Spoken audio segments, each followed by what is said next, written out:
Je veux aussi saluer ici l'importance des investissements américains en France, encore très présents lors du sommet de Choose France il y a quelques semaines.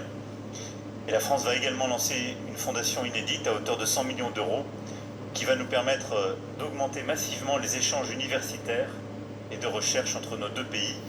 Et je veux remercier les entreprises qui se sont joints à cet effort, en particulier l'engagement de CMA-CGM.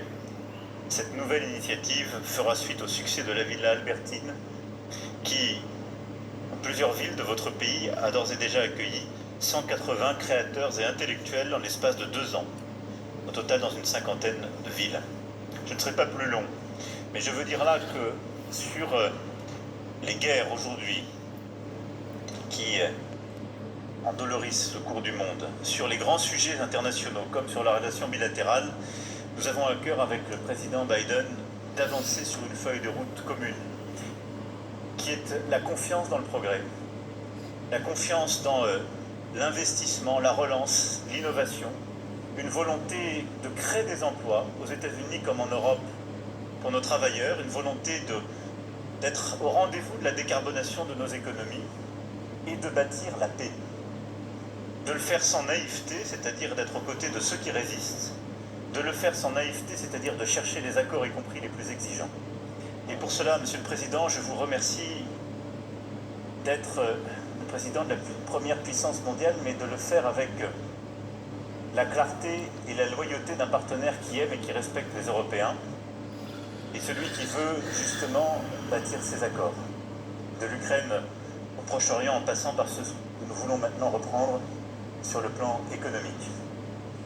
Merci d'être présent sur tous ces dossiers et merci une fois encore d'honorer Paris, la Normandie et la France de ces célébrations et de cette visite d'État avec votre épouse. Merci, Président. Mr. President, thank you. Monsieur le Président, It's je vous remercie. a great honor. C'est un véritable honneur pour moi d'être ici, en Normandie également. C'était très émouvant.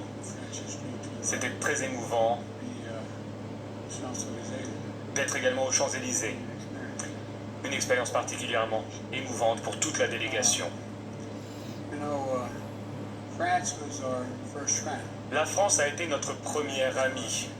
Et encore aujourd'hui, la France est un de nos meilleurs amis. Cette semaine, nous avons réaffirmé cette amitié de manière très marquée. Avant de commencer mon propos, je tiens à reprendre à mon compte les commentaires du président Macron. Nous nous félicitons de la libération immédiate des otages. Won't stop working until all the hostages. Nous continuerons à travailler jusqu'à ce que tous les otages aient été libérés, qu'un cessez-le-feu ait été décrété. C'est essentiel. Ensemble, nous avons célébré le 80e anniversaire du débarquement. Nous avons honoré la mémoire des différentes parties prenantes. Beaucoup d'hommes